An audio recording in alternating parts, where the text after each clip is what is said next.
Hello! Welcome to 1.6 homework help. Here it is. All right, 1 and 2 are extra credit, so I'm going to let you play around with them. We'll deal more with 1 and 2 in the next module that we do. All right.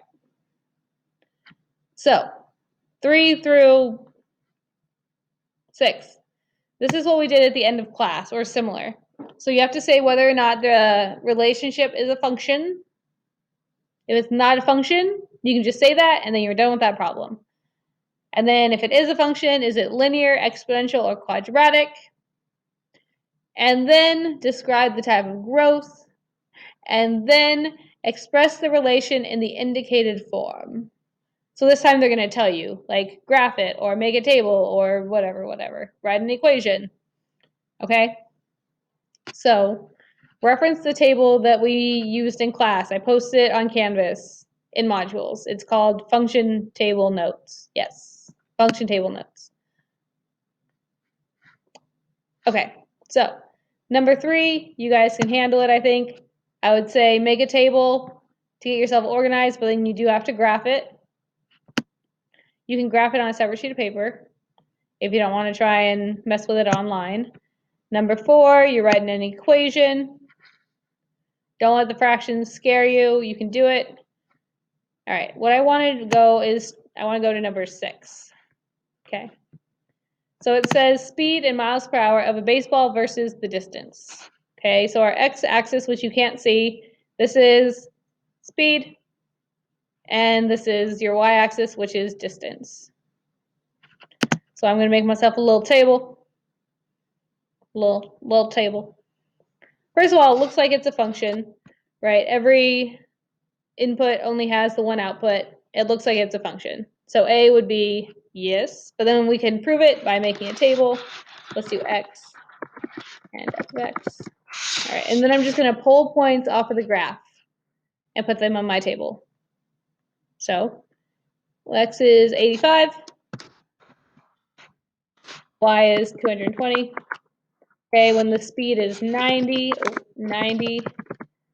the distance is 247. When the speed is 95, it's 275. When it's 100, then the distance is 304. And then we have 105 and 334. And then you won't be able to see it if I put it right here, so we'll go down here. We have 110 and 365. Okay. Just making a table with the points on the graph. So now that we have a table, this graph is tricky because it does look like a straight line. But then you look at the points. Is this linear? 220 to 247. So that's a difference of 27. Right. And then you have 247 to 275. Is that also a difference of 27? If so, then maybe it's linear. But it's not. 28. And then from 275 to 304, that's 29. 304, 304 to 334, 30. And then 334 to 365 is 31. Okay, so if it was linear, all of these would be the same. And they're not, so it's not linear. So is it quadratic? Is the first difference, which is this, is the first difference linear? Yes, they're going up by 1 each time. 27, 28, 1. 28, 29, 1. 29 to 30, 1. 30 to 31, 1. Okay, they're adding 1 each time. So you can stop there. You don't have to write an equation for it. I mean, you can if you want to, if you want the practice. But then how does it grow? Oh, so this is quadratic. Let me get my highlighter. Quadratic. And then how does it grow? So remember, you can just write it has a linear, oops, thought I clicked there. A linear, there it is, linear rate of change. Or you could write the first difference is linear. And then D, predict the distance of the baseball, or predict the distance the baseball flies if it leaves the bat at a speed of 115. So let's look at our speeds, 85, 90, 95. So right now we've been counting up by fives. So I would just add that onto the table. 115, that would be the next one. And so then what would this value be? We've been going up, we went up by 27, and then 28, and then 29, and then 30, and then 31. So I would assume, to fit our pattern, we would then go up by 32. 365 plus 32 is 397. All right. So that would be your answer for D. 397. Moving on. Here we go. For these, you're matching the equation, or sorry, you're matching the function on the left with the equivalent function on the right. So these will be a mix of tables, equations, there's a word problem right there. Yeah, so you're just matching them. So let's take a look at number 7. F of x equals negative 2x plus 5. So once again, you're referencing that table that we made in class today that I posted on Canvas. Hold on. Okay. So is this a linear equation, quadratic, exponential? It's linear. This is in y equals mx plus b form. Okay. So I'm looking for a linear equation or a linear function on the right side. No, that's exponential. This is linear. Nope. Well, let's see. This is a recursive equation. Ooh, this is an quadratic recursive equation. That's not what we want. Ooh, this is linear. This is also linear. All right. And that's it. Okay, so E, D, or B. Well, the y-intercept is 5. Okay, well, the y-intercept here is 5. The y-intercept here is also 5. That one doesn't really check out. So it's either B or D. Because it's a explicit equation, that means you can plug any value in for x to find y, any value you want, including fractions, okay? That's a big difference between discrete and continuous graphs. Continuous graphs, you can use fractions.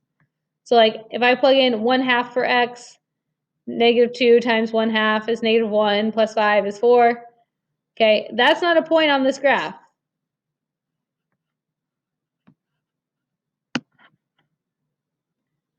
However, 1/2, 4. It is a point on this graph, okay? This is an explicit equation, which means everything within, which means I can plug in anything and I can figure out the graph. I can plug in any value of x and I'll find a y value. There's no restrictions on it. Okay, so it's continuous. So that is D. Oh. D. Okay.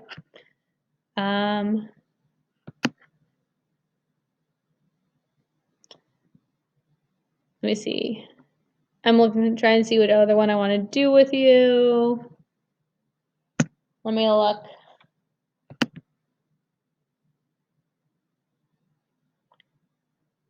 Okay, that's kind of tricky. All right, number 8. So look at number 8. Is it linear, quadratic, or exponential? It's a parabola, so it's exponential. So wow. So it's quadratic. It's a parabola, so it's quadratic. Okay, so then we go over to the right side. We're looking for a quadratic. Nope. Well, this was, oh, let me get rid of my other highlights. Hold on. Maybe not.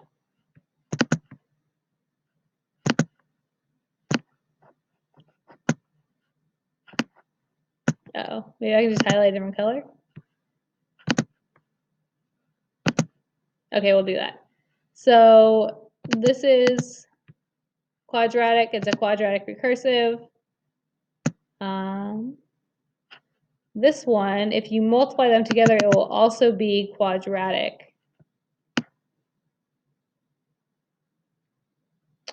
So here we go.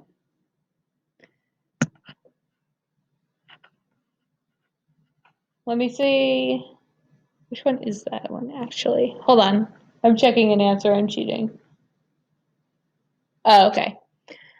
So same type of idea before you go too far into it. You could plug, you can make a table, and you can plug points into this and see if it works. But once again, it is continuous. And so they probably didn't write a recursive about it. Usually recursives are saved for like sequences. So when it's not continuous.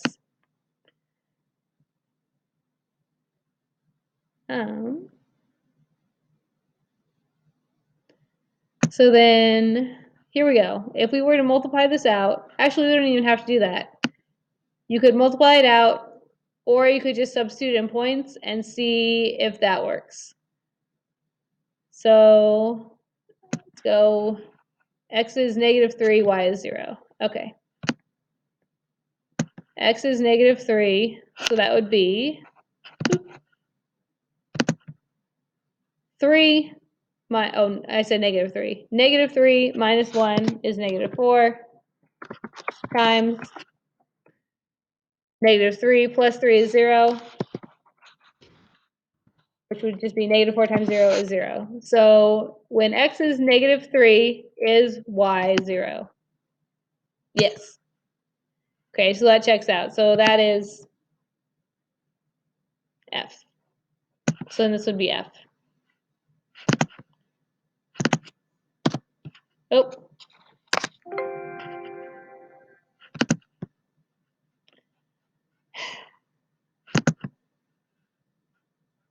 Just let me write an F. Thanks. That's F. And then I'll probably do the rest on your own. This, I added a little hint about how to find the area of a triangle in case we all forgot. That's how you find the area of a triangle. Okay. I think I'm going to leave you with that. If you have questions, feel free to email me, text me, any of that good stuff. All right. And if not, enjoy your day off. And I will see you on Thursday.